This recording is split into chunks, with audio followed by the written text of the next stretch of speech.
right? It's like, who's your market? It's everybody. Screw you and get away from me. You don't know what you're talking about. Because you don't know where those people live. So one of the first questions I ask when we're talking about a new market is, do we know where they live? Are there forums? Are there magazines? Are there places that we can go find them? Like a real estate investing business is a very difficult business to sell training in my opinion, because real estate investors don't walk around with a t-shirt on that says, I'm a real estate investor. There's no place to really go find them. They don't congregate anywhere. They don't gather, right? Drone pilots do rallies, fly-ins. They're all over forums. They have magazines. They're an easy market. All you got to find is go on there and find out what they're all complaining about. Oh, man, I wish the Phantom would have a blah, blah, blah, blah, blah, right? There's an entire multi-million-dollar market in nothing but GoPro accessories. Huge market, because GoPro just didn't have enough stuff for all the different ways people want to use a GoPro. So GoPro markets are fantastic. So that's how this is the beginning of how we select, what product what do we want to serve? What kind of product needs do we want to serve? So there's a couple of ways that we borrow technology and data from other companies like Bass Pro Shops. Jeremy brought us this. So last year, Bass Pro Shops featured out item. By the way, that ad, it's weekly-ads.us. They keep an archive of all the different sales flyers from all the major retailers, right? It's weekly-ads.us. So you can go look at Bass Pro's flyer from last September to see what they're featuring for the upcoming fall season. Do you think they have a research budget for that? Yeah, a big one. I don't have to have. I just borrow their stuff. They know this is cyclical, right? So guess what we're selling right now? Guess what's coming out in 2 weeks? A meat smoker, their featured item, right? Guess what size it is? Guess what size the one we're selling is? It's about that size. Guess what the retail price of it is? About that price, right? They've done all that research and all that work for you. You don't have to do that.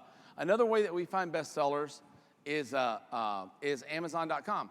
If you Google bestseller Amazon, it pulls up a page that's kind of hard to find in Amazon, but it's their bestseller page, and you go to any category in Amazon, even drill down to the subcategories, and find out what the number 1, number 2, number 3, number 4, number 5, number 6, number 7 best-selling products is in a category. The more niche you go, the better.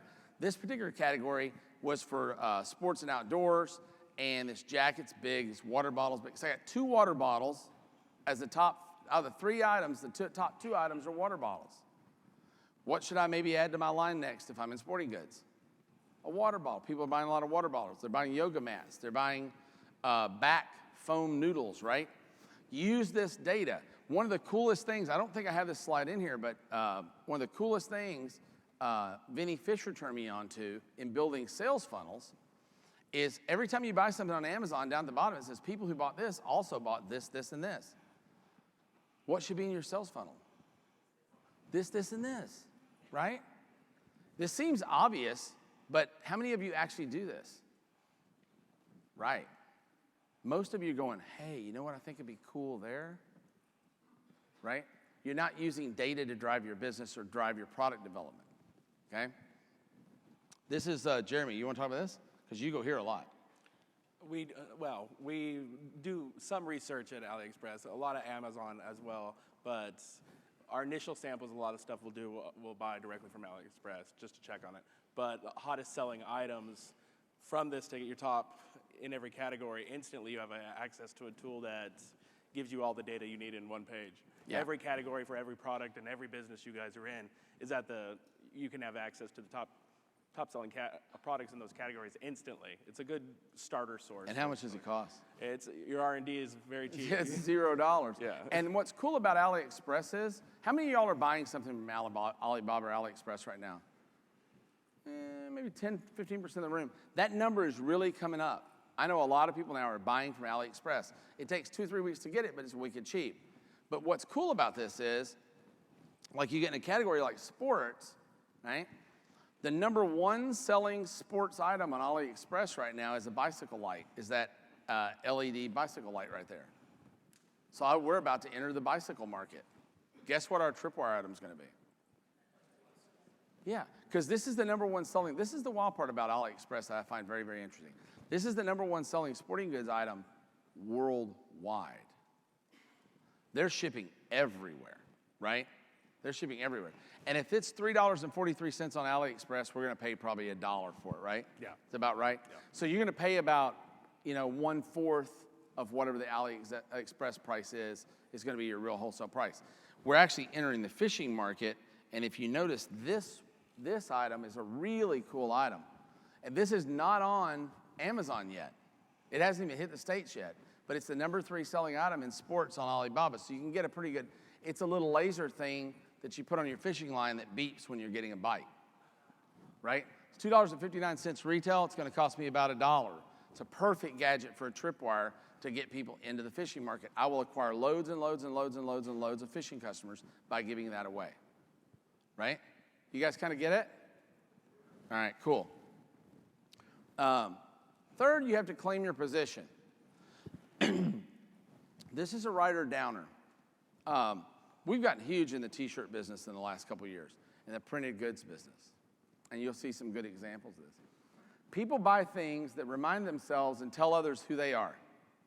When I was at TNC 2 years ago, I went by a dually pickup truck that a guy had spent probably at least $100 to put vinyl cut letters on the back of the dually pickup truck that said vegan. He's pumping out diesel fumes like a son of a bitch out of the back of a giant truck, but he's only eating vegan. I just think it's amazing that people do that, but people do it all the time. They wear t-shirts, they get coffee cups, they buy cars to identify who they are, right? Your car that you're driving, the outer wrapper of your, why do you think you care what your car looks like on the outside? 90% of the buying decision on a car is based on what it looks like outside, not the comfort level inside. It's because you want the world to know what kind of person you are. If you drive a Maserati, that's one way. If you drive a Prius, it's another thing. You're saying, hey, I care about the environment, I care about fuel savings, I'm frugal, right? So you're not, it works across the board. It's not only in the ego drive cars like Ferraris and Corvettes and things like that. I wish I could tell my Corvette joke, but I can't tell it here. But anyway, again, at the bar later, I'll tell you a Corvette joke. So, but remember this is a super important phrase.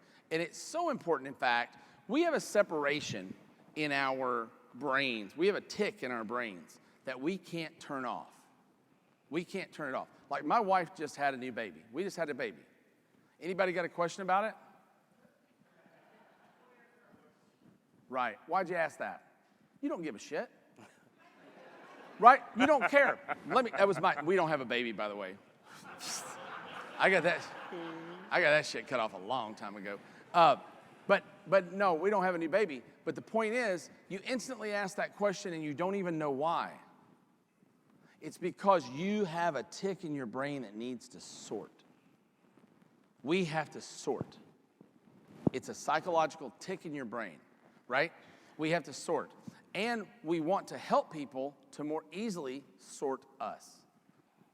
We don't even know we're doing it. This is a great example of, I showed at TNC last year, that this coffee company in New York put out their tip jar every day. They made around $100 in tips, $80 to $100 a day in tips. They changed their tip jars to let people vote with their tips. Tips went up between 300 and 400% of, are you a Mac or a PC, Iron Man or Batman, Daffy Duck or Donald Duck, right? People wanted to vote. They wanted to sort. They wanted to be identified that badly, right? So here are some of the reasons people buy, right? When you're creating your position and what your position is going to be. This is the Maslow's hierarchy of needs. Everybody's seen this a million times probably. But it's really, when you're going through a branding exercise, it's important to understand. At the bottom of the scale is breathing, food, water, sex, excretion. You got to poop. That's a big one. People care about that. So the bottom line is, on this pyramid, unless the things at the bottom are fulfilled, you can't get to the top. You understand how that works? So second is security of body, employment, resources, mortality, family, health, poverty, survival life. right? We're meeting that band. That's the band that we're in on the Maslow's hierarchy of needs. Next is friendship, family, sex, intimacy. Really important to most people, especially me. Self-esteem. Now, once you get past that point, you're moving to a level of people that represent now about, self-esteem still, you're in the 50% already. Self-esteem, confidence, achievement, respect of others, respect from others, and respect by others, right? So that's the reason you buy a Mercedes-Benz, right? Because you want to be respected by others. But when you're building a product, you kind of figure out where you fit on here. At the top is morality, creativity, spontaneity. This is kind of the stuff that you go after you've achieved everything else, right? This is why billionaires become esoteric, why they give a lot of money to charity. They become philanthropists because they're able to not worry about all those things underneath now, right? Bill Gates didn't have to worry about that. So he can just give away money to charity. He can have these big lofty goals and thoughts and dreams. So, but most people, by the way, if you're in one of those markets, that's a tough market because it only applies to about 5% of the world. So be careful what you're doing when you're choosing your markets. You're choosing the position of your product. So what makes an offering unique? There are only really 4 criteria that make an offering unique. Number 1 is selection. There's no water. Number 1 is selection. You can have more selection than everybody else. If you want containers, you go to a container store. One of my favorite websites online is this guy has a site called Mr. Rubber Band. And all he does is sell rubber bands. But he's got every freaking kind of rubber band you could ever want in a million years. And that's his position. He doesn't have a great price. He doesn't have particularly great quality, nothing really exciting. But if you want a rubber band, you can go there and probably get any rubber band that you possibly want. So you can have the most selection. You can have the highest quality, right? This is Four Seasons Hotels. They got a great model at Four Seasons. They just say, look, we're going to do whatever it takes to make this the best hotel, best meal, best experience you've ever had, and we're going to mark it up, period. Whatever it costs, we're going to mark it up. Good economy, bad economy, we don't care. We're marking it up because we always feel that there's a place at the top for the person who wants to buy the very best, right? So that can be your position. You can have a giant community, right? Who's been to a big Yamaha rally lately? Right? There aren't any. Oh, come on. Bullshit. You might have been at a motorcycle rally where a guy rode up on a Yamaha. How many people have been to a Harley rally? A lot. Harley has rallies. They have community. There are Harleys, and then there are other motorcycles. They've built a brand and a community, and they built people around it. And I know Jeremy's done a lot of work with Harley before, and they think about it differently. They think about it as a family, right? They do, absolutely. Yeah, and these guys buy accessories and things to deck out their bikes to be cooler. So they're hitting status. They're hitting on status. They're hitting on branding. They're hitting community. They're really doing a great job, and they're actually getting people to pop things through their head while they're working a number of brain chemicals, and we'll talk about that in a second. Next is specialty. You can be specialty and high quality. You can be niche. Does anybody even know what this company is? Red Wing Shoes? I'm surprised you guys are all marketers. You've never done a hard day's work in your life. I'm surprised that, I'm just kidding, I know you do. Those fingers get sore at the end of the day. I know how it is. And sometimes your elbow, you can get tennis elbow. I'm just joking. But Red Wing Shoes sells work boots, very specialty work boots, steel-toe boots, comfortable, high-quality boots to people who work in construction, who work in industrial uses.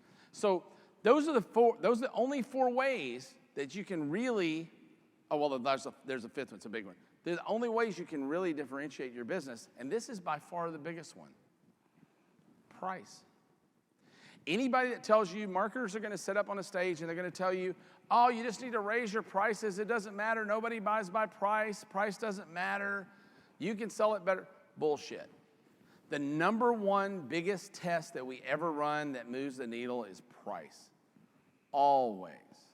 Which is why I always advocate when you're going in the products business to insource as much as you can. We're the opposite of everybody else, and we've outlasted pretty much everybody else. The big thing for a while was, well, if you're going to sell a physical product, you're going to get a toll manufacturer to make it for you and get this pick, pack, and ship company to warehouse it for you. And these guys are going to do your logistics. And pretty soon you're feed to death and you can't compete in the market, right? So you need to be buying at the best possible price. You need to be delivering at the most efficient price, or you're going to lose. Because a guy like me is going to come along eventually and beat the shit out of you. Because I'm going to eventually find your market. Not me particularly, but a guy like me is going to, who's a much more efficient, direct operator. If you look at companies that succeed in retail today, American Eagle, Gap, Banana Republic, all those guys, they are manufacturing their clothes in China, putting them on their airplanes and shipping them to the United States. They're not in the, hey, let me go to a designer and get them to design something for me and then we'll get a contract manufacturer. They don't do any of that crap. It's all in-house. Everything's together. Walmart is super efficient. They're the biggest company in the world. They're the largest corporation in the world. And they built it 100% on being the low-price leader in a number of markets, right? So price is a factor. So you need either price, selection, quality, or specialty. Those are kind of the four things that are going to be the big differentiators. You need to pick, when you're picking your position, which position are you going to be in? That's super important in what you choose. In our case, what do we pick? All three. So we adopt the Gap model. So like you've seen Hoffman Richter knives, right? So we got two new lines of knives. They're called Bond and Vortex, right? Vortex, Yeah. So Bond is a new line of knives that's below Hoffman Richter knives that are good-looking, cheaper knives that we can sell for like $19.95. Vortex are $100 plus knives that only sell to EMTs, police officers, and people who want just the very, very, very best. So we enter the market in the middle, which is typically where you want to hit it with Hoffman Richter. It's a higher quality, lower price, a value. We call it a value-priced item. But we're competing against ourselves. The best person to compete with is you. Have 3 lines if you can. It doesn't cost a whole lot more to do that. And we'll talk about customization in a minute. Create a brand. These are some of our brands. If you don't define your brand, someone will define it for you. A lot of you guys sell products that don't have any brand on them at all, or you really haven't cared about your brand. You just slapped a name on something. If you don't define that brand, people are going to define it for you. People will be out in social media talking about your product on a regular basis. If it's not branded, if you don't have a brand message, they're going to make up one for you. All those Bondas, those things suck. You know, they're made out of crap. I don't know if you've got your brand out there telling the processes and the standards that you go through and the materials that you use and all the things you do, telling your brand story, then you have a narrative. You have something to teach. This is the father, I think, of branding in the whole world. Anybody know who this guy is? Rockefeller, Nelson Rockefeller. What was the brand that he created? Standard Oil Company, right? Again, a great example. He sold oil. Guess how long people have been selling oil before he came around? Thousands of years. People have been selling heating and lighting oil for hundreds of years, and he came along and became the richest man in the world by creating Standard Oil. Guess what Standard Oil did to oil? It standardized it. That's what it did. Some oil burnt hot, some burnt cold, some smoked, some flamed. If you bought Standard Oil, you get the same oil every single time. Just like, what's the best hamburger you ever ate in your life? Huh? In-N-Out? No. It's got to be McDonald's, right? Best hamburger in the world, McDonald's. Got to be. They sell the most hamburgers. How could that be possible? It doesn't matter if you sell the most. It matters if you have a standard. If I get a hamburger here, or we get one in China, which we eat a lot of McDonald's in China. We do. Because damn, if you've ever eaten in China. And if you get one in France or Brazil or the Philippines, they're all the same. They have a standard. That's the number one thing that your brand needs to be.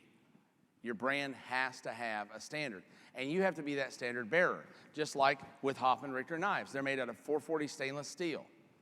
Our Vortex knife, our Bond knives are made out of 420 stainless steel, a lower quality.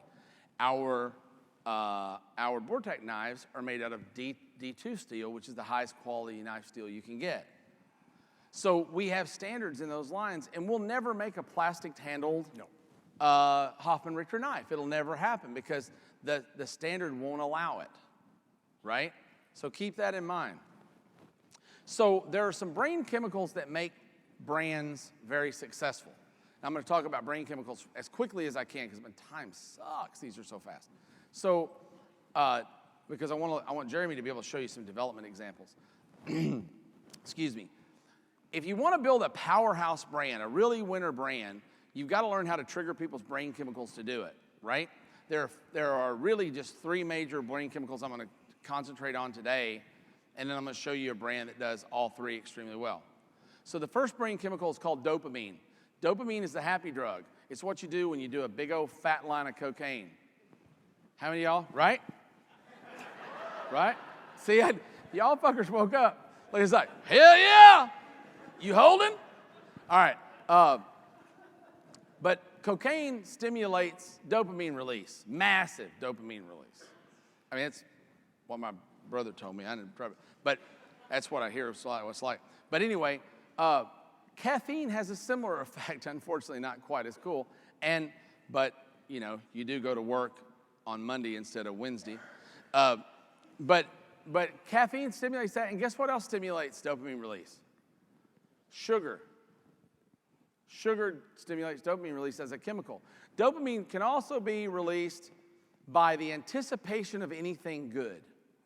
So like when we do a tripwire offer and we're giving it away and they feel like they got a great deal, they got a dopamine release. Anytime you buy something, you make any purchase at all, you get a dopamine release. That's the reason. How many people go shop? Dudes and women shop completely different. Women can go shop for all freaking day. Dudes, I don't know how y'all are, but I know how I am, and most guys are like this, like, hey, I'm going to go buy clothes today. I'll be back in 30 minutes. But you haven't bought any clothes for 3 years. Yep, and when I'm done, I won't go for another 3 years. I go and, like, you pick one thing, you find a shirt that fits. I'll take that in 27 colors. I got to go, right? Once you've bought, but you can shop for a little while, but once you bought that one thing, right, then you buy, because it feels good. You bought one thing, you're ready to go to the next store and do it again. You don't even know why.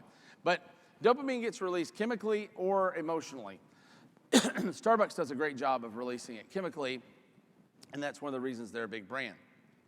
The next chemical that gets released in our brains is something called serotonin. Serotonin is a chemical that gets released based on our status, how we feel. If our status has risen, if you win the Academy Award tonight, you're going to get a giant serotonin release. If a hot girl winks at you in a counter, you get, at the bar, you're going to get a serotonin release. And maybe a chubby. But your people, sorry. Jeremy's like, do I have to stand here, really? But anytime your status has risen, you know, then you get that release, and that chemical release goes off in your brain. It's uncontrollable, right? So you want that to be a part of your brand if you can get it in your brand, right? Now, let me tell you about status real quick. Every purchase is a status equation. Imagine it being a scale.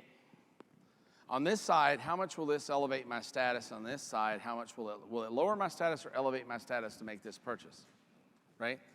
If it's a new Mercedes, right, that's going to elevate your status. So why don't we all drive new Mercedes? Because not being able to make your mortgage payment may lower your status, right? So people make that equation in their head. Now, if it's not always about price, especially if you sell online, because they're looking at your thing going, ooh, I really want that. That could elevate my status. But you know what? If that guy screws me or sends me something that I didn't really want, and especially if it's a purchase I got to tell other people about, like if I got to tell my wife I'm spending $1,000 on something, and then when it comes in, it's not what I thought it was, and I'm embarrassed and humiliated, right?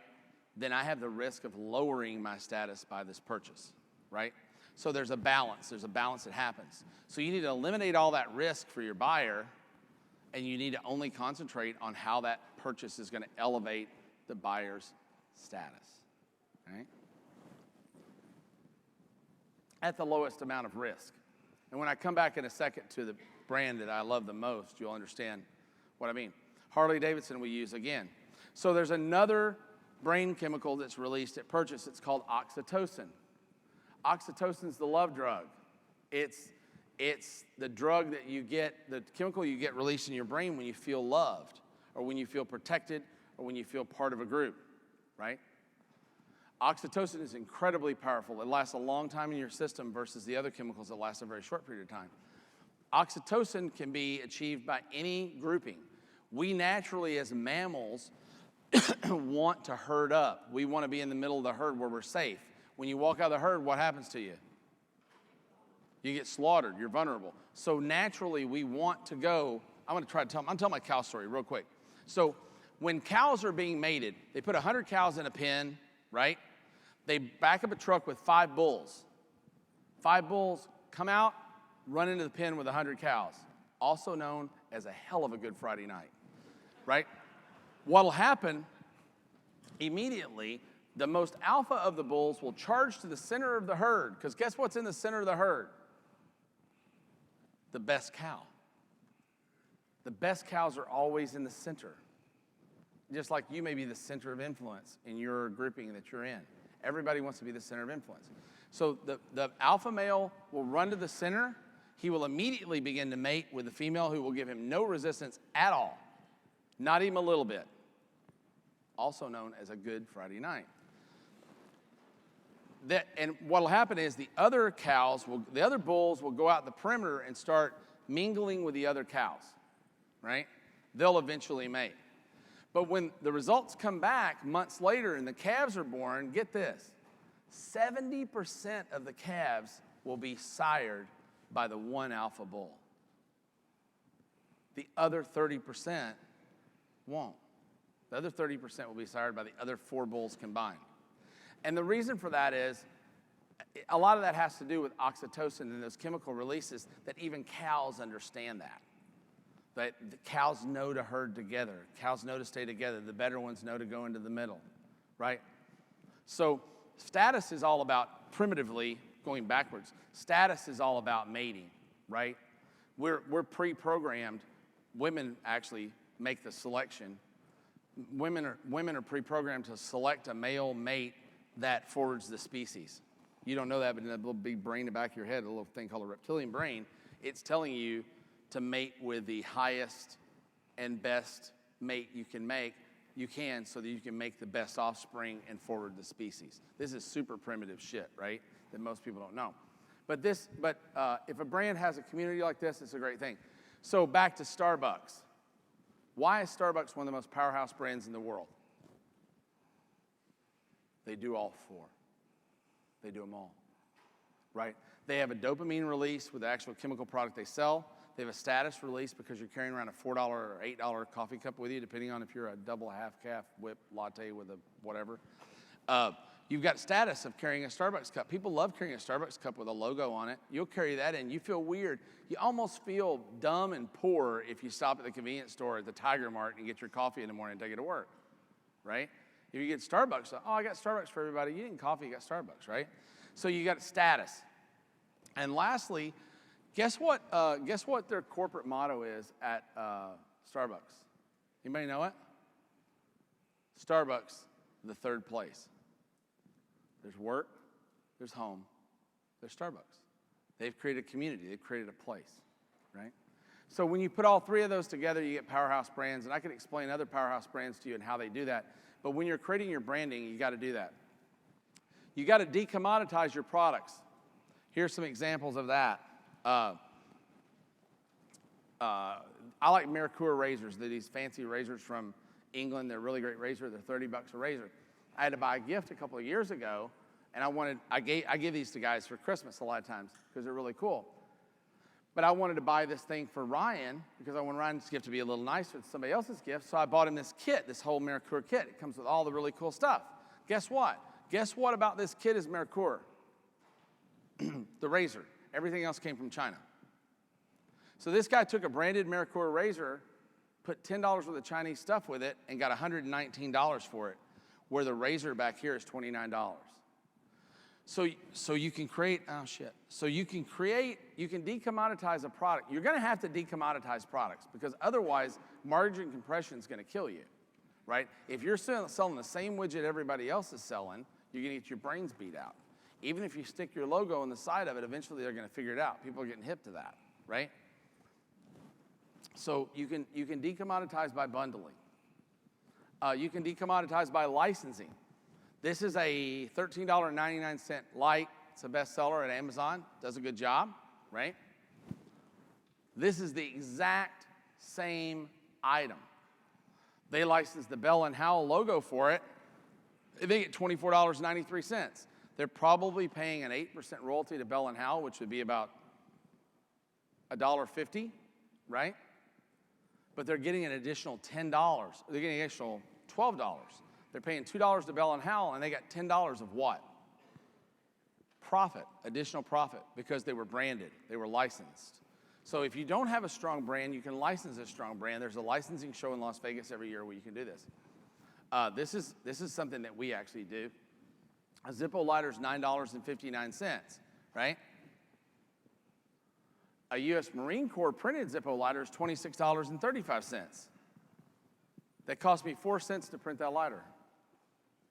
4 cents. Now, I had to buy a $50,000 machine that we use and our partners in War Room and our partners in our co-op use. But yeah, but by changing this and specializing this, so why would you want a U.S. Marine Corps Devil Dog lighter?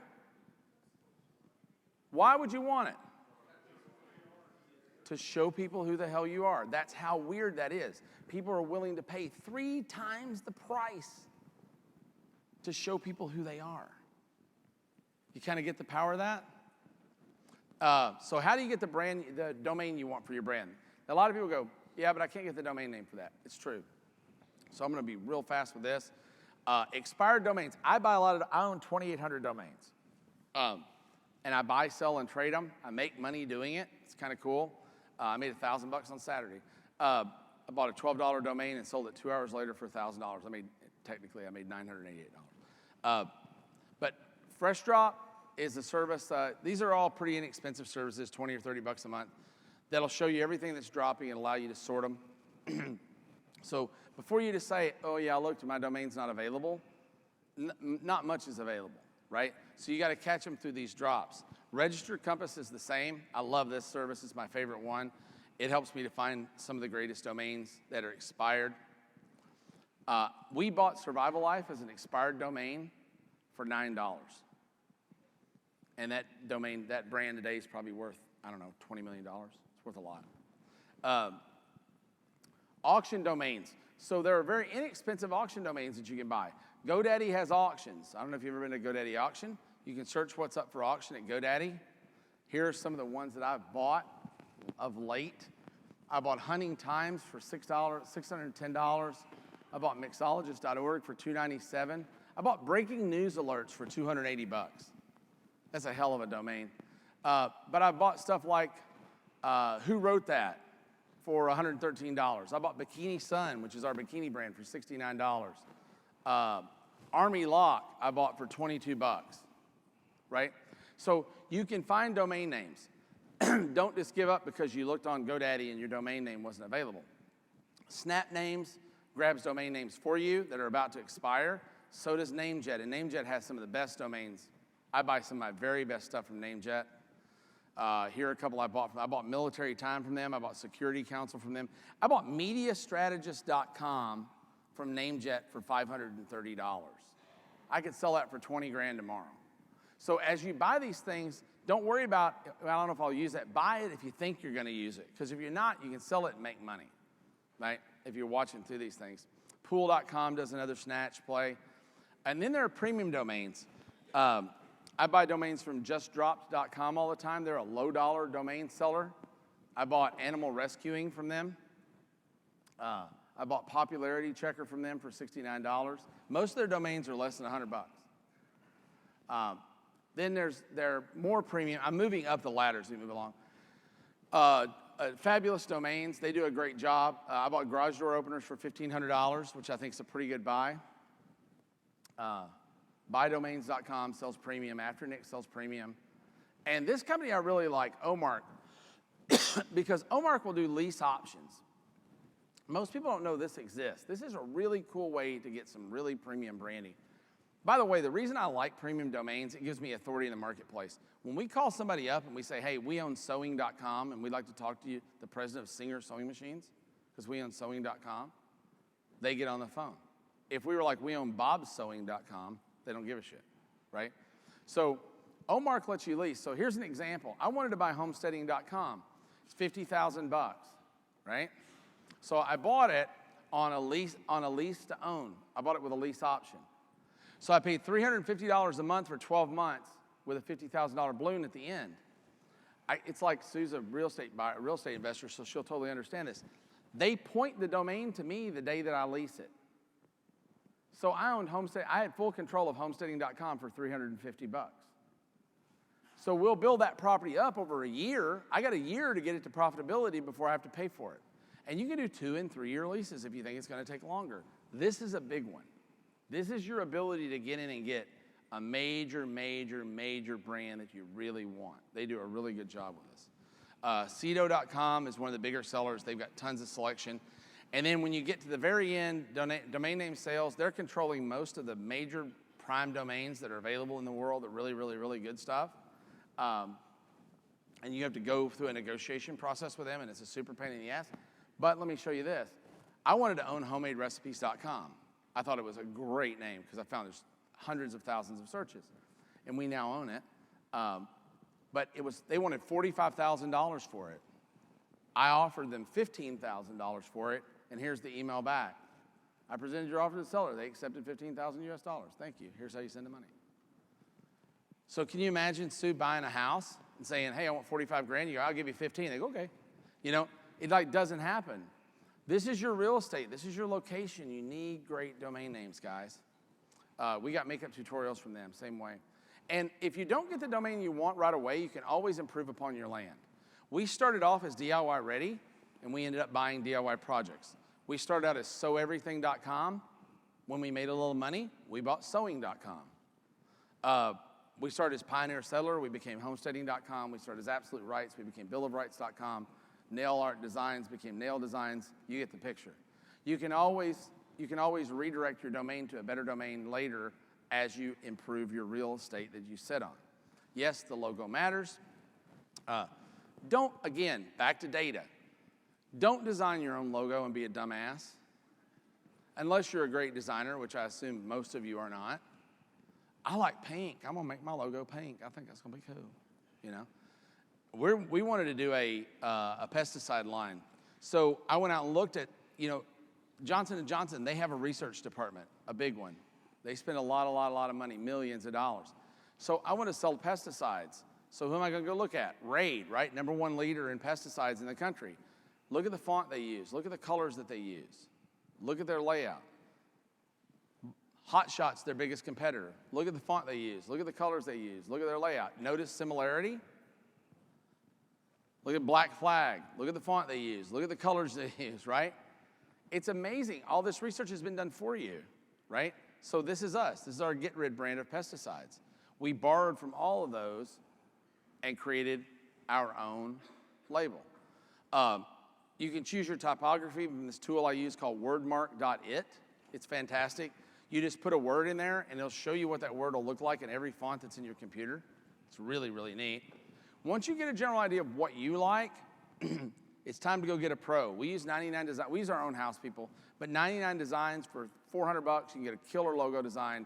And if you'll pull your color palette from the national competitors, pull good typography from your national competitors, and send over that before you just say, hey, dude, make me a logo, right? Send over the parameters they're working in, you can get back a great result. There's another one called CrowdSpring that does the same thing. And next, you got to develop your products. So this is the Hoffman Richter line of products. And I'll let Jeremy talk about these. You can flip through the slides there and kind of show what you did in the development of this line. Well, obviously we started with the credit card knife, which led us in knowing that, obviously, that we had tons of customers looking for blade products. The Hoffman Richter knife, which is our standard clamshell titanium coated knife that everybody knows us for. We have it's really with Walmart and Widget, Right. a big portion of why they were so interested in our products. That really developed it, because when you're sitting on a medium price point product like that, you can go up or down. So you always want to stick with, you don't want to be a premium, you don't want to be the cheapest guy out there. You want to fill your line out and complement everything you do. With Harley and Nike and the other companies I've worked with, you want to have a full brand, a full model in every part of the brand family. You want to fill it out, because you do have so many different consumers. Some guys like expensive, some guys like cheap product, but everybody likes to have that brand and tell who they are and go through all that. Which one is it? And retailers buy programs, they don't buy products. So you got to have a line. That's the reason I changed this presentation out of how to build a product, how to build a product line. This was our first packaging. This is before Jeremy got here. This is me as a packaging designer. I think I did an awesome job. That is not acceptable. This was for our Hoffman Richter knife. It was the first one I came up with. I thought it was clean, minimalist. Yeah, we've added even no product is ever perfect. And as we move through Amazon, there's a lot of other avenues that have restrictions on it, obviously. So we've gone to hologramming, we've gone to a skin seal on our product. When the Chrome consumer, labeling. yeah, with That's chrome all labeling, chrome full labeling. SKU, obviously, hologram label, and most of the consumers, once they've opened up that initial package and they look at it, they've already made up their mind most of the time. Before they even pull that product out of the packaging. That your packaging on your product, a lot of you guys are doing non-branded stuff out of AliExpress, bring it in just to get it cheap into your customer. The problem with that is when they open it up, a lot of you guys don't put inserts, there's no packing list, there's no, and your product's just Warranty in an envelope. It's in a standard Chinese poly bag. And the problem in that is they've now made up their mind about every product you're gonna ship them.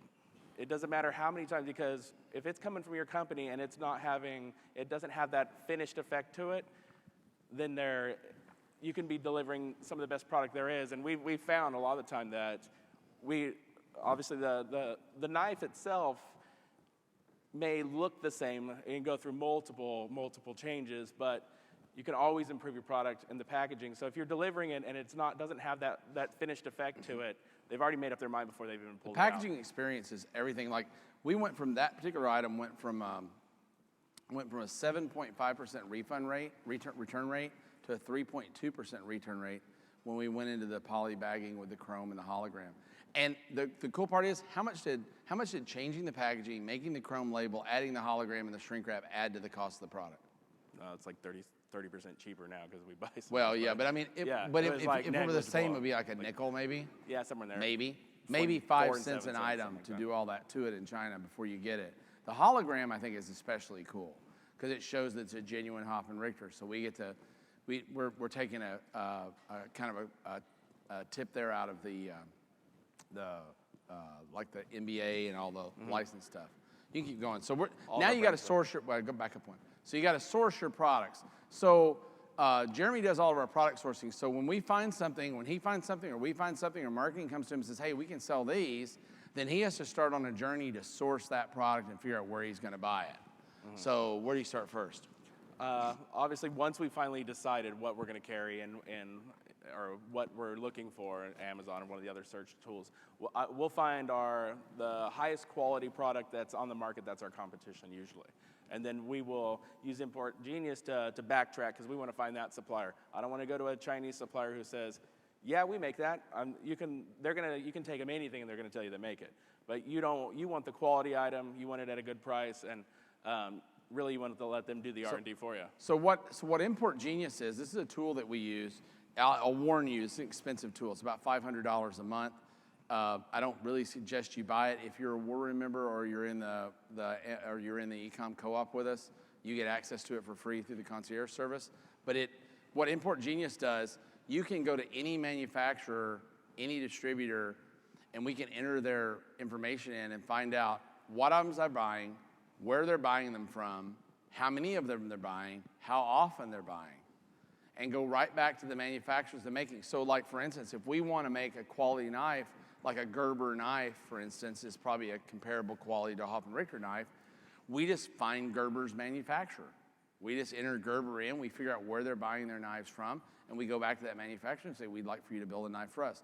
We already know they have a quality vetted, we've got a quality vetted manufacturer, and you just skipped 99.99999% of the quality bullshit that goes along with importing. It's good always to have a backup supplier as well. We've got 2 and 3 suppliers for everything we do, and they'll give you another factory that's doing something along the lines of what you're looking for. So obviously it's an invaluable tool to us. Yeah. And next we go to China, obviously. That's Canton Fair. You back on one? Mm-hmm. Yeah, back on, yeah. Yeah, this is the Canton Fair in Guangzhou, China. We go to the Canton Fair, we go to Yiwu. It's a city named Yiwu, actually, is the way it's pronounced. We buy a lot of product there. So we actually go to China. We go to the factories. You know, we went to a knife factory. We took Karen and Amber, which were funny as hell, because they're like, I want to go to the factory. I want to see the factory. And they're like, oh, my God, that's a factory. They were making knives. There's thousands of people grinding little knives on a wheel. But we go to China. We go to the factory. If you're buying right now on Alibaba, for instance, how many of you guys buy stuff on Alibaba to sell? All right? So you're probably paying somewhere between 40% and 100% more than you need to pay for that product. Now, you got to get to some volume, some reasonable volume to get the better pricing. But just by going to China, going to the fair, going to the factory is huge, because you have to walk through the process. If you look like a buyer, they treat you like a buyer. If you look like a sucker, they treat you like a what? Like a sucker, right? And there's a lot of suckers walking through China right now going, oh, I'm buying them from China. They're real cheap. As compared to what, right? What's the quality that you're getting? What's the material? We're going to show you some locks in a few minutes. They're going to bring some locks up for us. And we'll show you this lock that we bought that we thought was the toughest lock in the world in a couple minutes.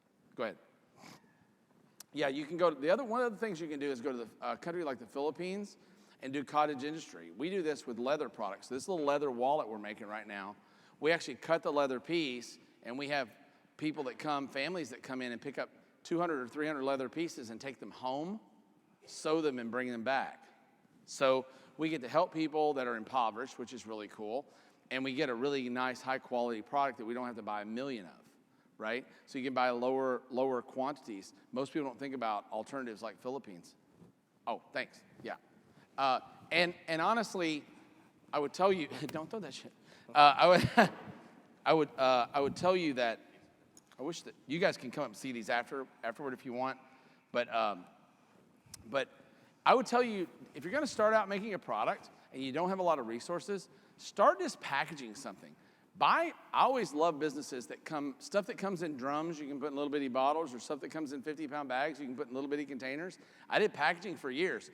I made so much money manufacturing my own lines of products with this little setup was one of my setups. That's a filler I made out of a pressure cooker pot. And this book called Henley's Book of 20th Century Common Formularies has probably made me $20 million over my career. There's a formula in there for how to make practically anything you could ever want to sell. So we sell stuff like gun oils, and we sell mosquito repellents, and we sell all sorts of stuff in our business. Most all the formulas came out of there. And you can package them in your garage. It's not as regulatorily controlled as you think it is. Most things are not. Only cosmetics and edibles, right, are regulatorily controlled, and cosmetics not that heavily. So this is a company we use to buy bottles, McKernan Packaging. They're fantastic for buying odd lot bottles. You can go to Print Runner and get you some labels done, and you're in business. You might want to back up one and let them get a shot of that.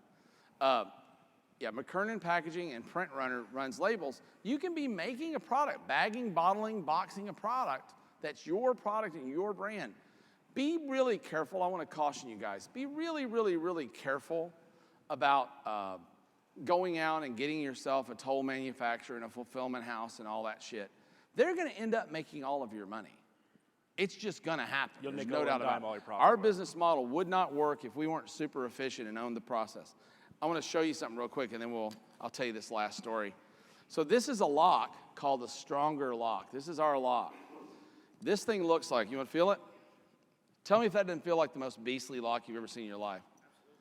We want to build the greatest lock in the world, and this is it. You can come up and look at these when we're done. So we got it in, and we were so excited. I said, that thing, there's no way anybody could break that. We gave it to our thugs in the our workers in the warehouse. They had it in 2 pieces in 45 minutes. This is the difference in China. This is what you got to be careful of, right? This was supposed to be a solid piece of milled steel. It's not. It's cast. Cast is breakable. Milled is not. But outside, you couldn't tell it.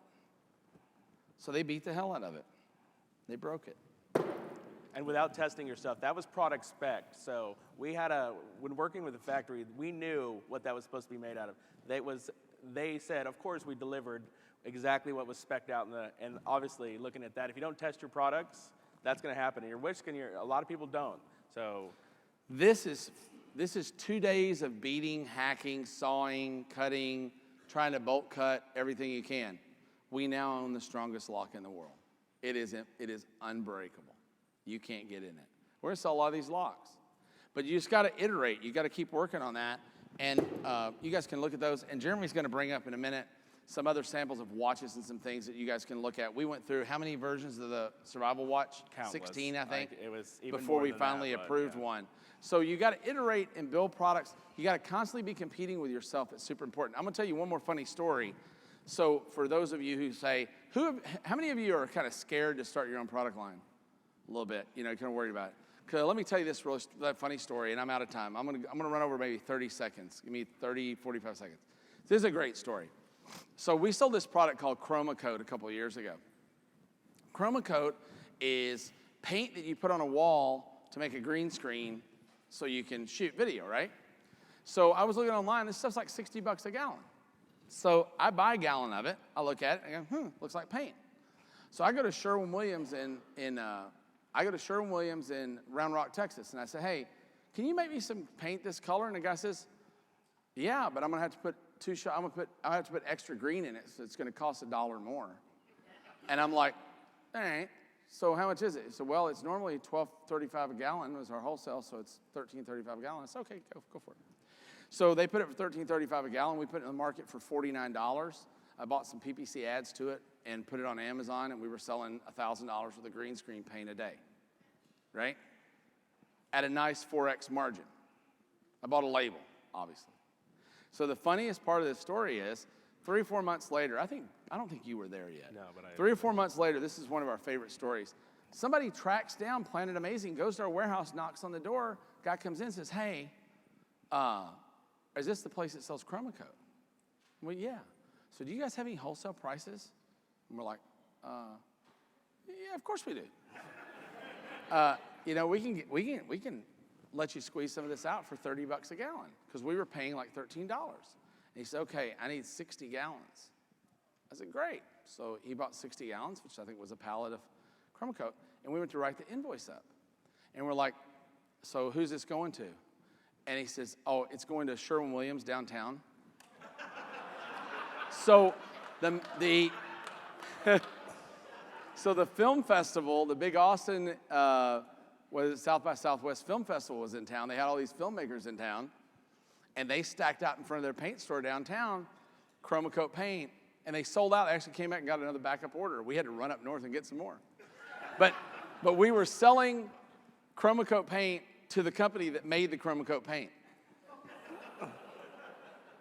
That's the power of specialization in branding. Don't be afraid of it, right? There's an old Dilbert cartoon I like. I love it. He says, where Dilbert says, the guy comes in and says, the customer loved the sample. They want 2 million of them by November. And Dilbert says, the sample was the competitor's product with duct tape over the label, which I've, by the way, done, right? I've showed my competitor's products in a meeting before with my label stuck over the top of it. It doesn't matter, guys. This is not hard. This is not hard at all. We're going to be talking more about it tomorrow morning with Roland Frazier and I are going to be talking about how we all co-op up together to do this. And I think that, if you guys want to get really more into this process, like not by yourself, we're trying to build a co-op of people to do a lot of this commerce with so we can increase our own buying power. We're creating a buyer's group, basically, along with some other things. But I think you're going to find it very, very interesting. I hope this has been helpful to you. We're going to bring some other samples on stage for a couple of minutes. These guys can come up here and look. Oh, you got the watches? Yeah. You guys can come up and look at these and talk to Jeremy if you want. This is, by the way, Jeremy's first real time on stage, so let's give him a hand.